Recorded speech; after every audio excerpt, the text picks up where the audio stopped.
Awesome. Well, welcome to today's webinar, getting started with connected TV. We're going to wait for a few attendees to roll in before we kick it off at the top of the hour. Got a lot of content today, so we'll probably dive right in. All right. Well, welcome. I'm your host, Erin Martin, the VP of Marketing here at Netsertive, and I'm joined by Jordan Billig, CTV Partnerships at TheTradeDesk, who I'm so excited to have with us. We have some awesome content today, so we're going to jump right in. And a few reminders in the housekeeping items. We're more than happy to answer any questions throughout if you have any. And so this is interactive. We want you guys to get the most value out of it as you can. So feel free to drop anything in that QA window, and we'll get to it as we can throughout the slides. And as always, we'll have the slides recording and cliff notes for you guys afterwards. So all of this will be sent your way in the next few days.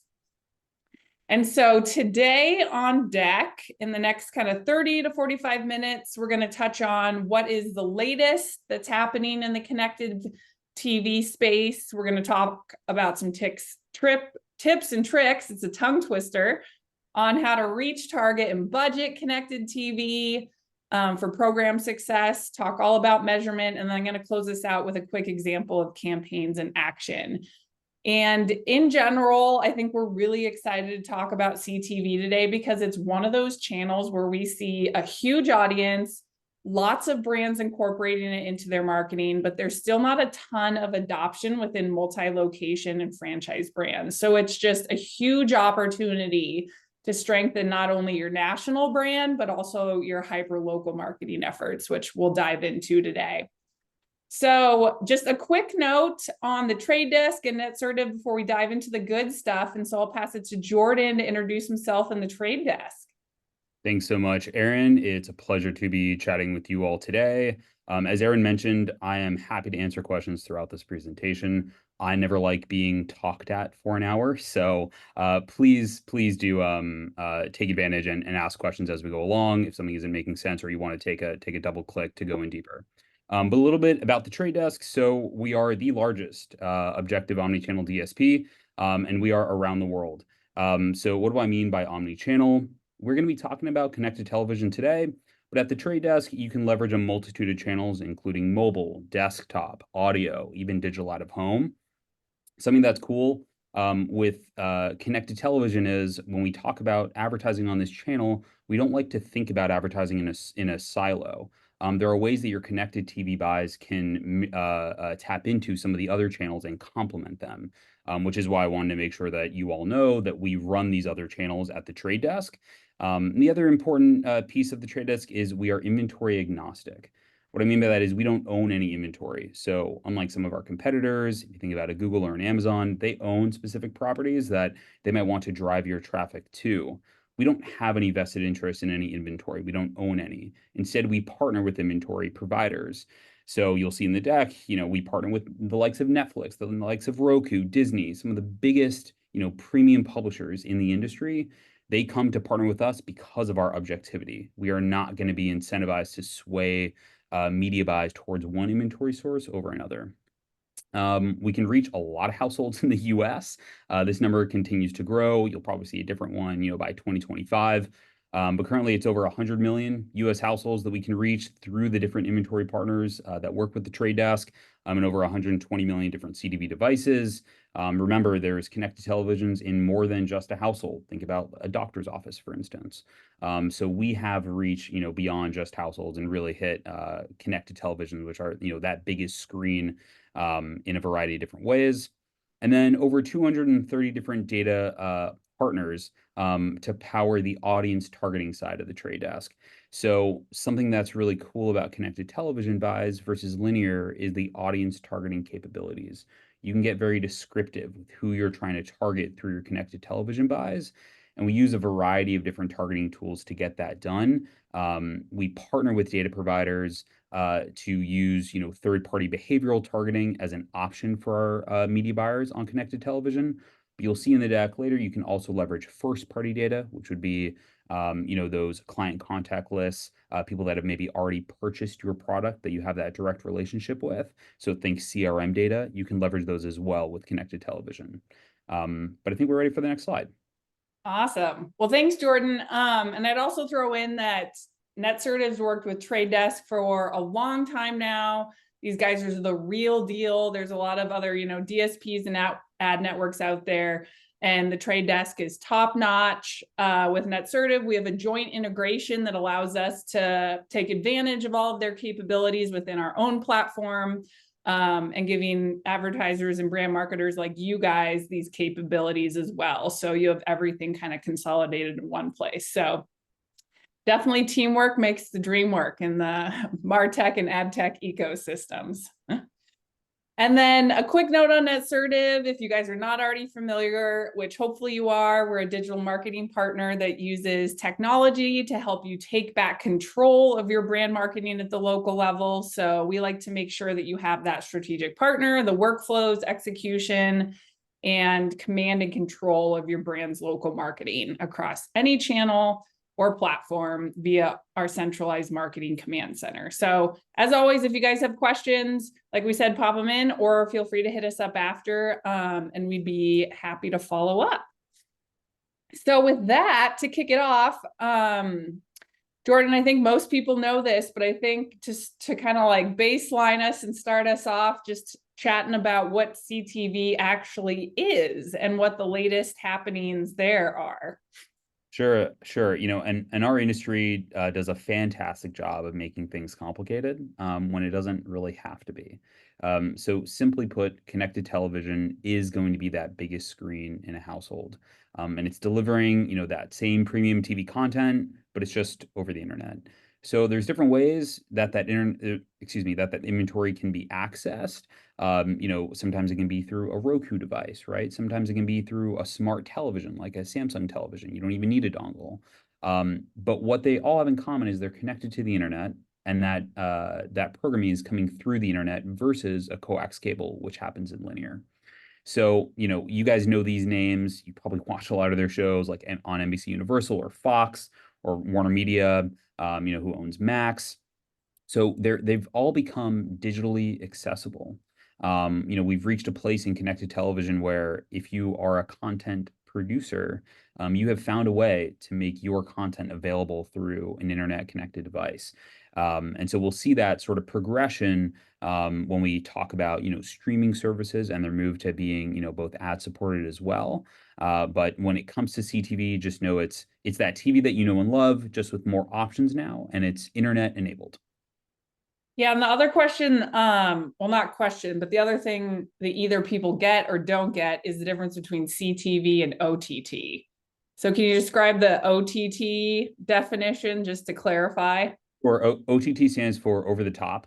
It's really meant to represent a box that you would have sort of plug in to your device to essentially get a digital connection point versus a coax cable. But OTT and CTV become interchangeable. When we're talking about connected television, I like to say centered around that CTV acronym. I don't like to use OTT as much, but you'll often see people use them interchangeably. Yeah, gotcha. Awesome. Cool. So connected television benefits with the trade desk. One of the most exciting things about working on the inventory team at TTD is some of the access that we have on the inventory side to really premium places, things that we know and love and really excite viewers. So think about live sports. These used to be something that was siloed away from connected television, but we've seen more and more access come in our walls. Just later this year, we're going to have access to the NBC Olympics. So NBC is hosting the Olympics. They're going to be broadcasting it. They're making that broadcast available to buyers in the trade desk, right? To buy ads programmatically. We see access on the likes of MLB, NFL, college football, the WNBA now as well. So live sports is becoming increasingly digitally accessed, which is fantastic, and specifically accessed within the programmatic world, not just through direct buys. So live sports has been big. Premium TV, Netflix was on stage during their upfront presentation earlier this year and said, they'd be partnering with the Trade Desk to bring demand to their ad-supported tiers. That's huge. When we talk about, premium television producers, Netflix is probably top of the list there. Disney as well, right? We partner with them. And again, the reason why they come to us is because of our objectivity and the amount of demand that we bring, meaning, the different advertisers and holding companies and specific brands that advertise through the trade desk, they want to be able to tap into that demand. And they know that it's a premium environment to do so, so they make their television available to us. We have a lot of first to market access. One of our mantras on the inventory team is move fast and be first, which definitely keeps my life interesting. But it's because we want to provide something to the buyers in our platform that they can't get in other places, or is maybe, buzzworthy to their end users, right? They're getting access to something that is premium and first to market. So that's something that we strive to provide. And then no user generated content, right? This is what stands us apart from the likes of a YouTube, where your content could be running against something that is a video that maybe you don't particularly like, or is something that isn't professionally produced. Odds are, if it is user generated content, you're not really too sure what that content might be. It could be a variety of things, right? So we don't have that type of inventory in our platform. The type of connected television inventory that we make available to our buyers is always professionally produced and meets very high standards of quality.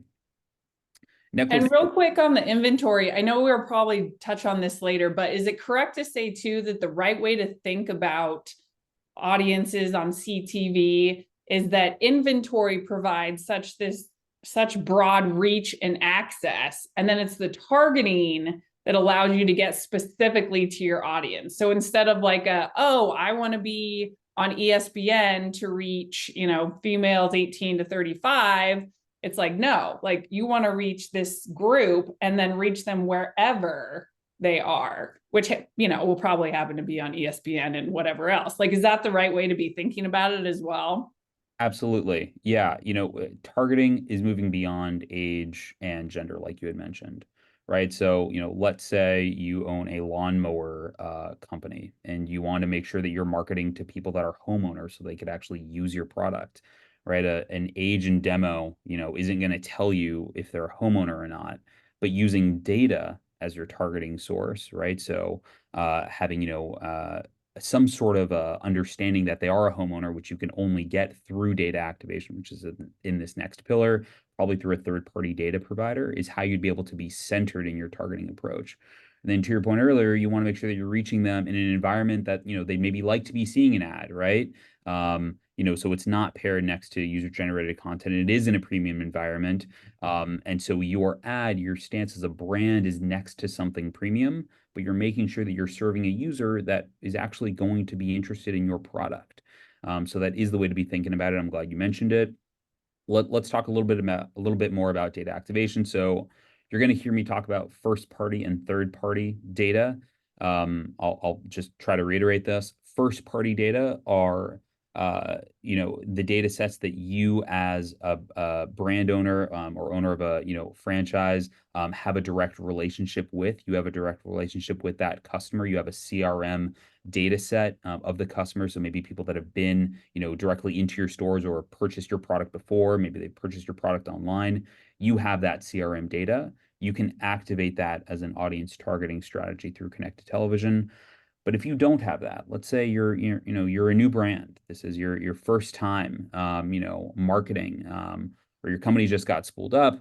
You want to use third-party data. So, maybe those are behavioral interests. Maybe it's like a moviegoer interest, or a new mom who was going to grocery stores often. Whatever really you can think of is probably available through third-party data targeting to zero in that audience that you want to be serving your ads to.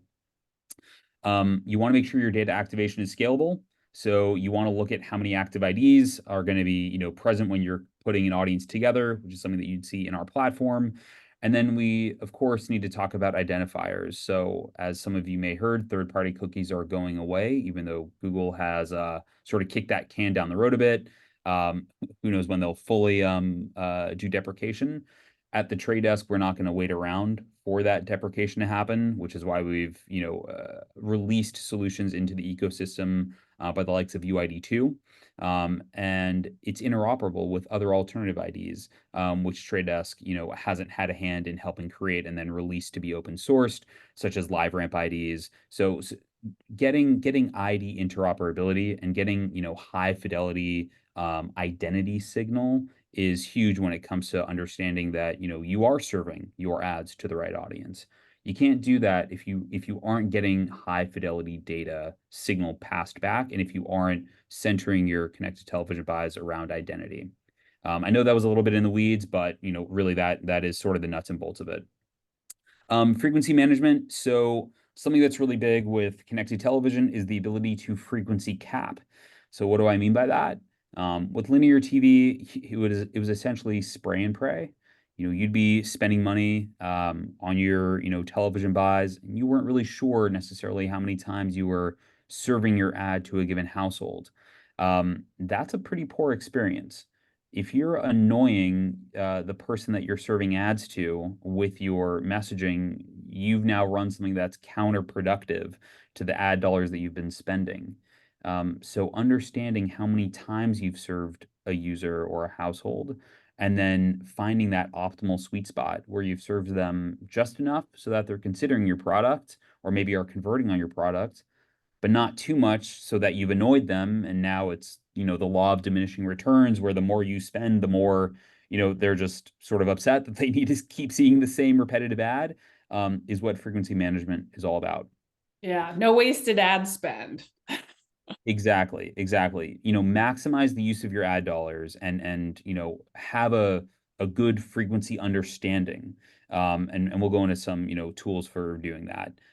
Publisher overlap analysis. So especially now, some of these bigger publishers, like an HBO Max or a Netflix or a Hulu, a lot of households might have all those services, right? So if you're spending on each one of them individually, again, we get into that frequency issue where you're sort of maybe over serving to a household because they're not talking to each other. So you want to make sure you're seeing an overlap analysis, which you can do through some of the tools at the trade desk. And then extend to all channels. I'd mentioned before, we're an omni-channel DSP. So don't just think about connected television in a silo. Think about how you can, maybe serve a connected television ad and then retarget through another channel, maybe on desktop or mobile. Finally, measurement. We have a whole section on measurement, but measuring your incremental reach. So for every, new additional dollar that you put into a marketing budget, how many more households are you reaching? You can use sort of legacy reporting methodology, such as Nielsen. They have a couple new products as well. And then some of the, more newcomers with iSpot. You can look at, cost per household reach and the frequency that's there. And then down funnel business results, which is kind of my favorite, which is really being able to measure like performance of your connected television campaigns, not just something that's high level like reach. Awesome. All right. So I think this is helpful to see a sort of progression as to what's become more available in the connected television programmatic ad space. A lot of the names that you're seeing on this slide here, they once used to only make their services available to people that would fork over money for a subscription. That's really not the case anymore. Now they are providing optionality. So you can either pay for a subscription if you have the money to do so, or you can pay a lesser amount and have an ad-supported tier. During some of these companies' earnings reports, they found that it's actually more profitable for them to have an ad-supported tier. They're actually like making more money per user. The reason why I say that is you're probably going to see this trend continue, and you're probably going to see these companies lean into these offerings even more, right? So if an ad-supported tier is making, more money for Peacock than their subscription base is, they're probably going to make sure that that's a very premium experience in that ad-supported tier. Make sure that it has a relatively low ad load, and a very, premium experience for the people that are watching Peacock, right? So it used to be safeguarded. Netflix, I think, famously said that they would, never have ads on their content. Never say never. Never say never, right? It turns out you can both preserve that user experience, of having a very great experience watching a show, and also serve ads the right way. Again, low frequency. Make sure that you're serving ads to people that care about, the ad that's being served to them. Again, using data, so something that's relevant to them. So this is just sort of a timeline here. And again, the reason why it's important for all of you to know this is, you now have the opportunity to serve ads in extremely premium environments, that were once gated off from connected television. Yeah, another takeaway for me here too, just for marketers, is that people are willing to exchange things like watching ads for for cost savings, for value. Like people will provide their data, their first party data, if there's value on the other side of it. So good reminder for all the marketers as well. Exactly. And then, CTV looked at as a full funnel versus just something that's upper level. So, in that linear TV space, traditionally, TV advertising was thought of as a tool for reach, right? You can now reach across the nation or reach, even local markets, but it was thought of as reach, right? Connected television is a lot smarter than that, and we can measure down funnel impact, which is why we're seeing some of the trends here, which is that, when we're looking at success of a connected television campaign, we're looking at metrics like online engagement, compared to linear. We're seeing a growth in advertisers that are, essentially looking at that more down funnel. If you're looking at like the full funnel objectives or low funnel objectives, we're seeing that number grow. So they're thinking of their connected television buys both high funnel, like awareness, mid funnel, like consideration, and then down funnel, like actual conversions. Now, on a connected television device, it's challenging to actually like make a purchase. I mean, there are a couple CTV ad types that allow you to sort of use your remote to interact with connected television ads. But the reason why those sort of lower funnel objectives can be used with connected television is by the use of a household graph, which is really, IDs from a mobile device or a tablet or a PC talking to other devices in the house, such as a connected television.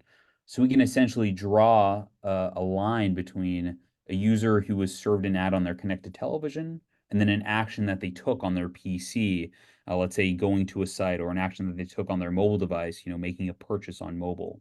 So because we have that connectivity in the house by using, device IDs, you can then target lower funnel objectives for your connected television buys.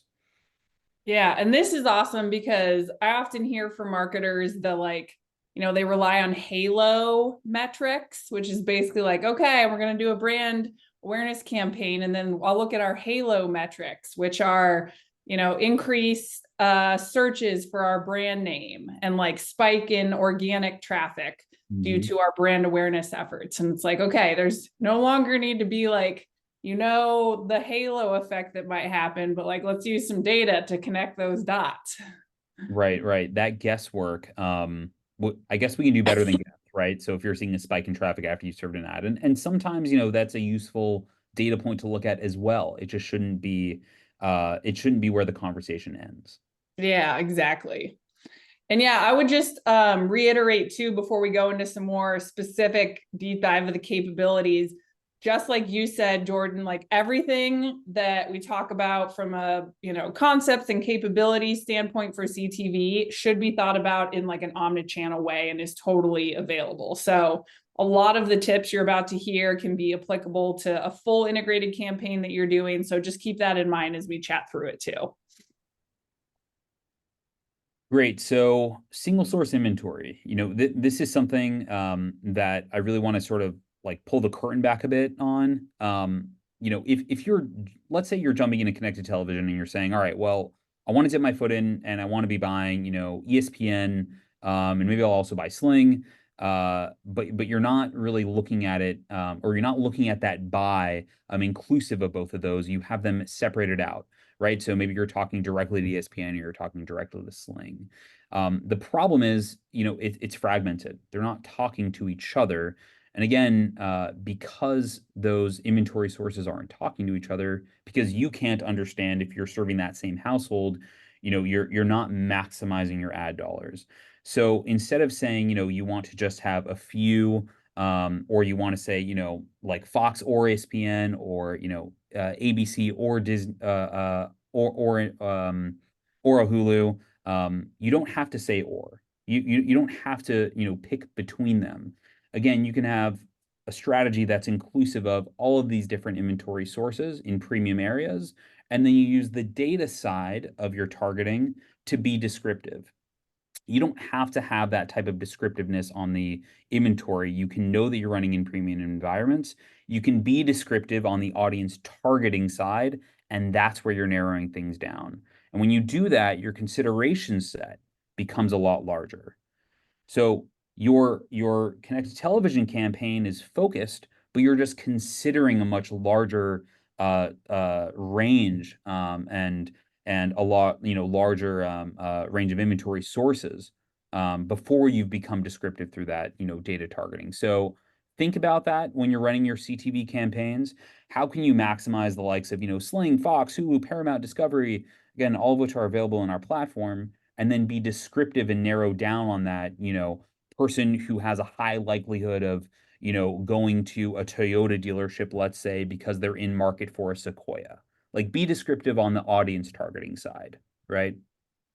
Yeah, and I think that is still the biggest thing I see when I hear of people who do run CTV. They're like, "Oh, well, we're doing this on HGTV, or we're doing this on, whatever." And it's like, "Oh man, like that's great that you're doing it, but you should be thinking like audience, data powered targeting to your audience wherever they are on a premium screen, not just HGTV." So, Exactly. yeah, this one's important.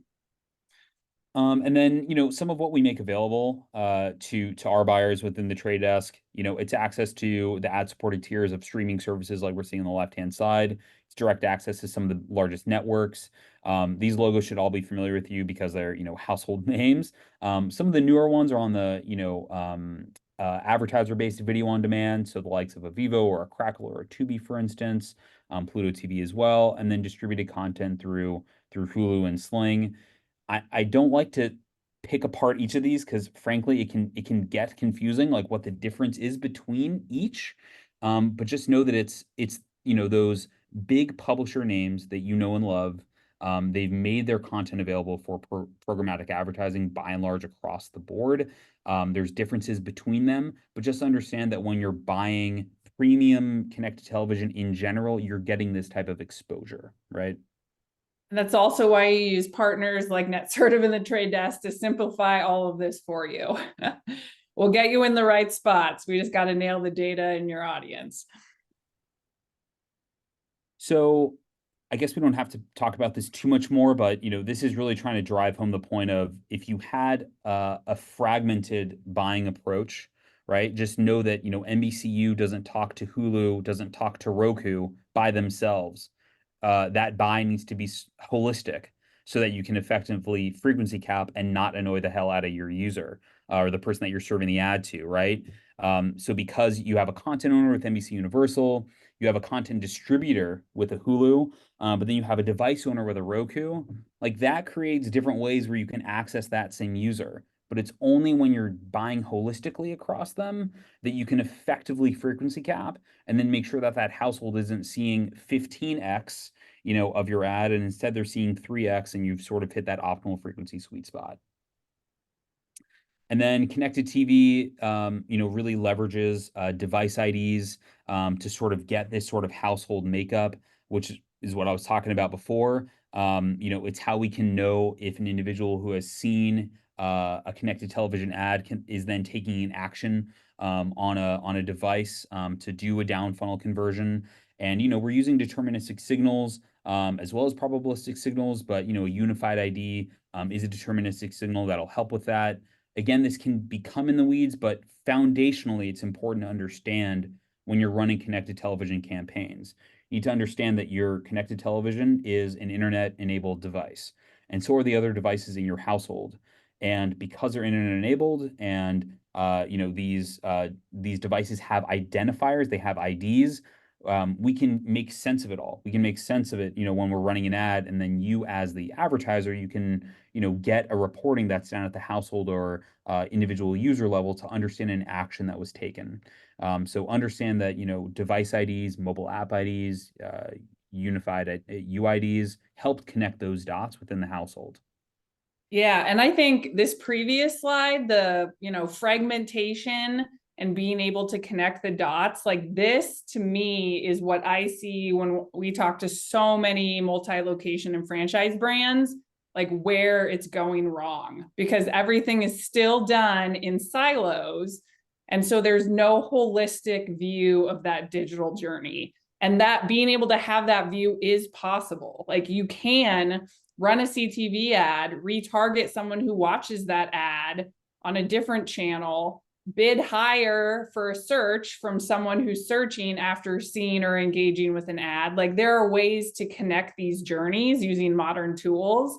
And it's just not happening because I think a lot of times the marketing team is, small and scrappy. And so you're kind of plug and playing different things, and you'll run a CTV campaign, but just kind of do it in a silo where it doesn't talk to your other channels. So I think this piece for me is so critical because this is where I see people getting it wrong. It's still fragmented and siloed. So we have to break that down. And I'm curious too, Jordan, if like what you think or where you see most often marketers kind of getting CTV wrong or like thinking about it incorrectly as they go into a campaign, or, what's like the top thing you see? Yeah, you honestly hit it nail on the head with not thinking about retargeting from what you had served on connected television. So before I was on the inventory team, I was on our more client side of the house at the trade desk. And CTV retargeting as a strategy was one of the most effective ways to get a low, cost per acquisition off of a mobile device or, PC device. So where we see things go wrong, it is what you said. It's thinking that your connected television campaign is just the connected television campaign. It's not. It factors into your display campaign. And you should be retargeting users that saw your connected television ad with a nice reminder on their desktop, right? That's where, a banner ad might have some efficacy, right? A banner ad isn't going to win a heart and mind. Okay. A connected television ad might actually be emotional. You might actually be able to drive some of that impact that way. But how are you going to get them to have that emotional connection to actually have, a business outcome? How are you going to get them to take an action? That's through those other channels, right? So have your marketing campaigns talk to one another, think omni-channel, and then think about your own user journey. Like think about, some ads that you may have seen as, a Super Bowl ad, made you laugh, made you cry. It evoked some sort of emotion. You weren't finding that from, an ad that you saw from your like mobile in-app, banner ad, most likely. You probably didn't start crying from it. So think about TV in that way, right? And then think about how you can leverage that in sort of other devices that help with a down funnel conversion and actually move the needle for your business. Yes, so true. And I'm glad you touched on that because we don't have video creative in this in any way, shape, or form, but that is the best part of this, the visual storytelling. And that's how you can bridge and push your audience through the funnel through this connected dot approach is like, okay, powerful emotional story.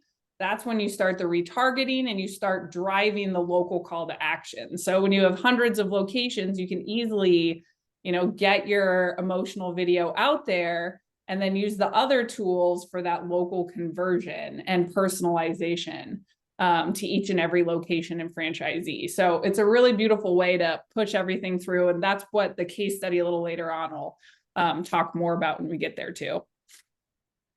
All right, so let's talk. Well, we've been talking about ways to target, but let's start at the household level, right? So leveraging first and third party data. I don't care that I'm going to beat this ad nauseum, but it's super important.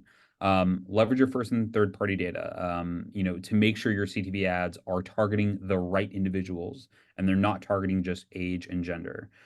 We can do much better, and you should do much better in your connected television buys. Something that you can use linear TV data from is if linear TV ads are being run, you can actually use them as exposure suppression, or you can look like off of them. So even though you're advertising in a connected television environment, you can still leverage what was being used on the linear TV side. We generally see this with bigger brands, like think about like a Hershey's. They're probably running both connected television and still traditional linear TV. But if they don't want to serve the connected television ad to the same household that they serve the linear TV ad to, they use that type of exposure data to suppress. They say, I've already served them on linear. I don't want to serve them on connected television. Let me again use this data to my advantage and look for new households, right? So that's what we mean there. I've already talked about your first party data. This is your CRM list, those people that you have a direct relationship with, or maybe they visited your website, and because you own that website, you can understand that traffic, and they can be retargeted later. Third party data, you don't have that direct relationship with, but TradeDesk has those audience capabilities available. So interest-based targeting, I'd mentioned a couple of those, like, maybe they are an auto intender, they're in market for a new sedan, and you can understand that through third-party audiences. We also have lookalike modeling, which is again huge off of your first-party data. So if people have, you're a franchise owner and people have, gone into your store, you want to find people that are similar to the people that have gone into your store. That's a really good way to expand your, targetable universe, is by using lookalike models off of really rich first-party data. And then linear TV data, again, this is exposure on the linear TV side that you can then suppress in your connected television ads to find new households that have not seen your ad yet. CTV retargeting, we got to include it here because it's huge, right? I'd say if there's like probably a take-home message, it's don't advertise in silos. Use the people that you've exposed in your CTV ads to drive them down funnel through some of your other channel tactics. Yeah, and all of these, everything listed under household targeting, I think is great tips for any type of ways to think about targeting. Right now, it's so competitive out there. And so if your strategy is just, trying to have a really robust negative and keyword list and like winning someone who's searching for something, like you just have a lot of competition these days. But if you layer in, like you're saying, third-party interest or behavioral targeting into your full funnel integrated campaign, you're not only going to be looking for people who might be searching for what you have, but also have shown other interests. So it's super, super high intent, as opposed to someone who's bidding or competing for just high intent. So I know there's like some nuances there, but like really with the competitive nature of the market right now, like you're looking for all ways to win. And these are all different ways, like your CRM data, third-party data, like all of this is what you can do to get ahead of the competition. You know what? I'll do a quick plug to a new platform release for the Trade Desk. It's called Kokai. Maybe some of you have heard about it in the trades. But a concept that we're bringing in Kokai is this concept of value. So sometimes to layer on third-party data onto your buys, it'll cost you an additional CPM. So sometimes marketers say, well, okay, it's going to cost me more. Should I do it? Maybe I won't do it because I just care about that low CPM. But in reality, that additional CPM might be worthwhile because you will have higher conversions off of using that data-driven, strategy and using third-party data. So now in real time, you should be able to see this concept of value. And because you can see value, you don't have to guess. Like if I'm spending more to apply third-party data targeting, is it going to pay off? This is the beauty of using AI and having, a full funnel, suite of tools at your disposal. We can now derive value. You can understand like, yes, it is worth it to be including data like that, or no, perhaps it's not. Including that data set isn't actually going to move the needle, from what we can read from other signals that we're getting, as being cost effective. So quick little plug. You're going to see more of that, with Kokai, trying to really make that value exchange front and center when you're considering applying data onto your buys. Yeah, that's awesome. And we see that all the time too with CPL. So whether it's like CPL or CPM, they're like, well, it's above our benchmark. And it's like, well, luckily we can see how people are converting and the cost per acquisition and booking, like cost per acquisition is going down and bookings are going up. So like, who cares what the CPL is if the math is working and your ROI is increasing? Like, Yep. So you definitely, I mean, we'll get to that with measurement, but that's why completing that full view of what's happening is so critical. So you're not just making a decision based off of cost. So CTV, performance metrics, optimal frequency. This one's huge. Don't annoy the person that you're serving the ad to. Use frequency groups to do that. And then use our reporting to see, frequency distribution. See maybe there's an area that you should be paring back the amount of times that you're serving within a given hour or within a given day, within a given week. You can truly, truly fine tune your frequency. We have a couple ways to make it more simple, but if you want to, you can dive deep into frequency and get granular. Efficient cost per household reach, right? So this is, that key difference between, linear and connected television, right? Is understanding incremental households that you've been reaching, identifying the publishers that might be overlapping within those households, and then really like finding areas that are more incremental instead of overlapping. And then measure conversions. So we'll dive deep into this into another slide, really around the different ways that you can measure impact. We should be thinking about measuring impact when it comes to connected television. This is not just a channel for reach. You can really measure down funnel things that move the needle for your business. Yeah, this is one of the biggest benefits, I would say. So this is the last section that we have. Yep. So incremental reach, we partner with iSpot TV for this, as well as Nielsen. These are reports that you can get directly within our platform. Again, you can determine how many, incremental households you're reaching from your buys. Brand lift, this is more of an attitudinal study. So, we'll ask users who have been served your ad for their brand recall, maybe consideration. It's essentially like a question, that is being asked to a user that has been served your ad, if they recall having seen your ad, how favorably are they viewing your ad? These are all options, obviously not something that you have to do, but just know that it's a capability as a way to measure some of your, CTV ads. Inferred brand intent is kind of similar to what Aaron was talking about with Spike. We can measure website traffic before a connected television or really any ad or any channel was run, and then what web traffic looks like after. So we can see if there's sort of intent that had been garnered off of having seen your ad. This is less data driven, which is why it's really not like a front and center measurement capability, but it is an option, right? We want people that are, sort of comfortable with that sort of spike methodology to have a tool that's still familiar to them. So it is available. Foot traffic is, I think, pretty big for this audience. You guys own a whole bunch of different locations. We partner with the likes of AdSquare, Ninth Decimal, Foursquare, to be able to get data back, using mobile IDs, and then location-based data, to say, we've served an ad to John. We then can track that John actually went to one of your store locations, and then, essentially measure that back for you all. So having foot traffic measurement capabilities and having partners that work with the trade desk to make that seamless is, I think, a huge advantage for you all. And then retail sales. So this is, like in-store sales data. So, right, if you're selling your chocolate bar at Walmart, did you move more SKUs after running your connected television campaign at that distinct retailer? We partner with, a lot of the biggest retailers in the world to create that measurement, and that sort of, full funnel look. Again, these are far more than just reach, right? We're talking connected television, but now I'm talking things like, an in-store sale. And that's sort of the power that we want to help, you all unlock. So. And Jordan, one question that I get all the time, not just CTV, but any advertising and marketing, is how long does it take for the campaign to have an impact?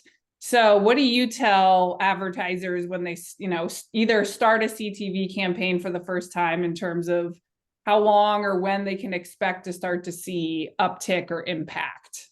Yeah, yeah. I mean, it should start with what your goal is. If your goal is to drive foot traffic, right? And then your question is like, okay, well, how long do I need to be spending before I'm seeing an uptick in foot traffic?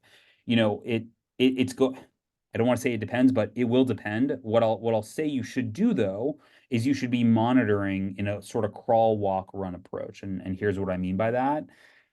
If you want to make sure you're getting value out of your connected television campaign, um, maybe you want to run for a week or 2 weeks, with maybe a smaller budget than what you would be comfortable with if you had already run in that channel. And then once you're running that campaign, you're having, sort of a weekly look back to say, okay, is what I'm running working?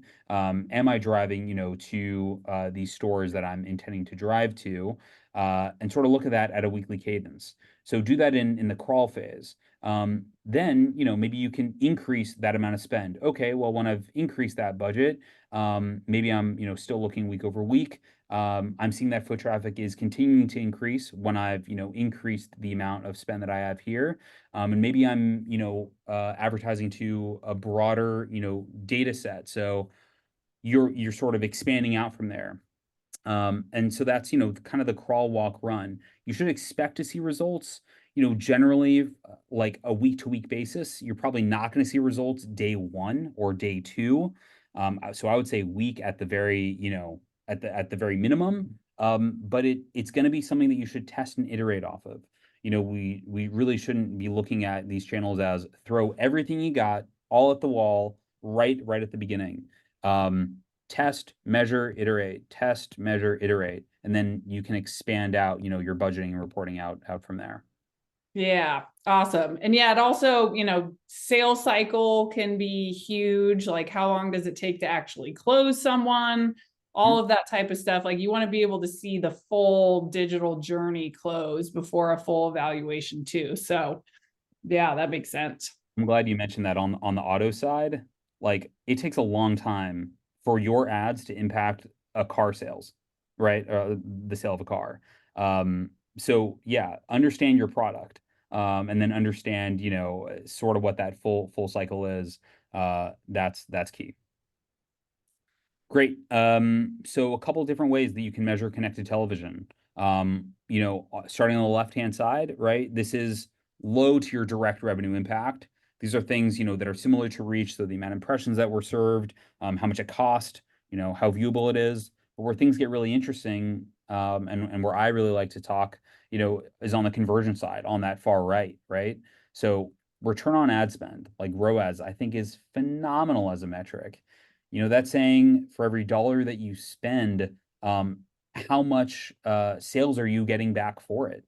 So if you're ever worried, shoot, I'm spending all this money on marketing, like what is it doing for me?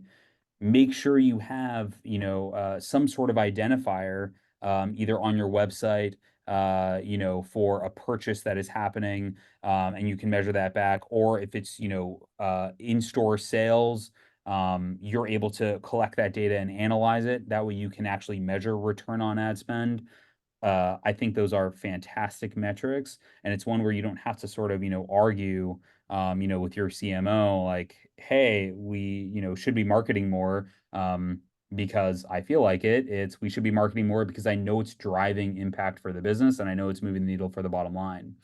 But these are really all available to you when it comes to connected television and the other channels that we advertise at the Trade Desk. So please take advantage and, use what is best for, helping your business thrive. Yeah, love this. It's like today's day and age, national campaigns don't rely on just, impression and reach and frequency. Like the whole point of doing a brand awareness campaign or anything with video is to impact revenue. And so the full funnel, like, movement to that full funnel integrated goal is sales and revenue. Like that's, the modern way to be thinking about it. And something that's somewhat new to the connected television space is what we can see through bid stream data on content. This is really great, sort of, to like put connected television in contrast to user generated content. You can see things like, the genre your ad, ran on from a given inventory provider. whether it was like live streamed or not, what the rating was, sometimes even show level, or, at the series or season level. There are some VPPA considerations to take into account there, but that's sort of the gold standard is to get there, distinct show level and title level reporting. And you'll only really be able to leverage this through connected television. But it's how you can actually like extract, further data signals from what you've run on. Content signal reporting, is important, to just to understand, what type of shows you're running against. Sometimes if you have a product that is maybe, kid focused, you want to make sure you're not running on genres that are maybe horror related, for example. So only getting content signals passed through the bid stream can you make that type of determination, and then sort of, filter out inventory that might not be applicable for your core audience. So wanted to make mention there. Yeah, another very cool capability. All right, so I'll take us home. We got a few minutes left.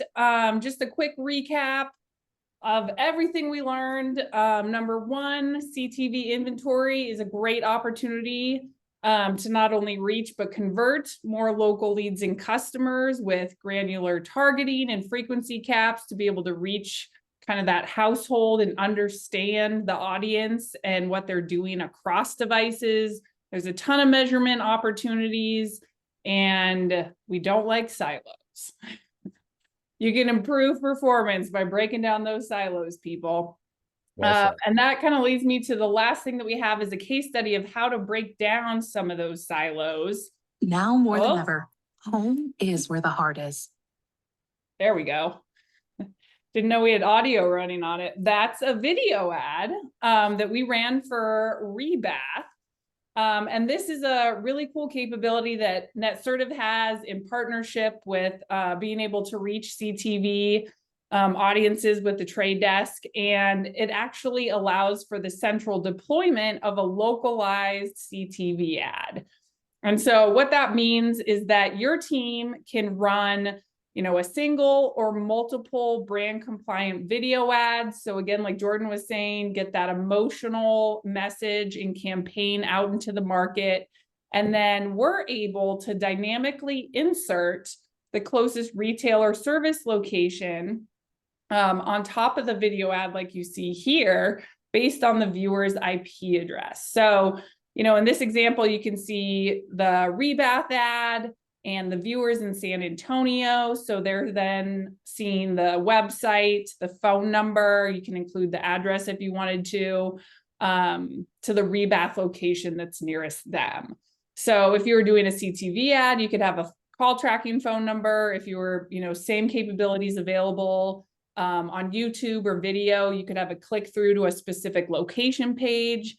And then that way you have the brand compliant campaign and creative in the market, but it's also pulling in that local call to action to drive local traffic to a specific location or franchisee.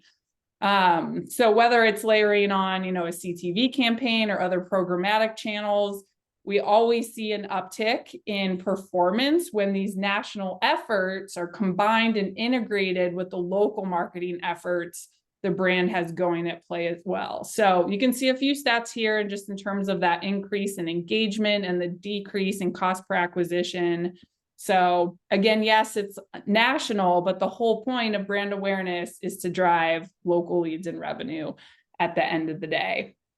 So there is a way to better tie these efforts together and have that local impact. So with that, I think we only have 5 minutes left. I didn't see any other questions come in, so feel free to pop them in the last few minutes here if you have any. Otherwise, we'll make sure to circle back and answer anything. And thank you, Jordan, again for joining us. So awesome to have you on in the conversation. And thanks to everyone who joined live. If you have any questions, reach out, and hope you have a great rest of the day. Thanks so much, everyone. Pleasure presenting to you all. Thanks, Jordan. Bye, guys. Take care.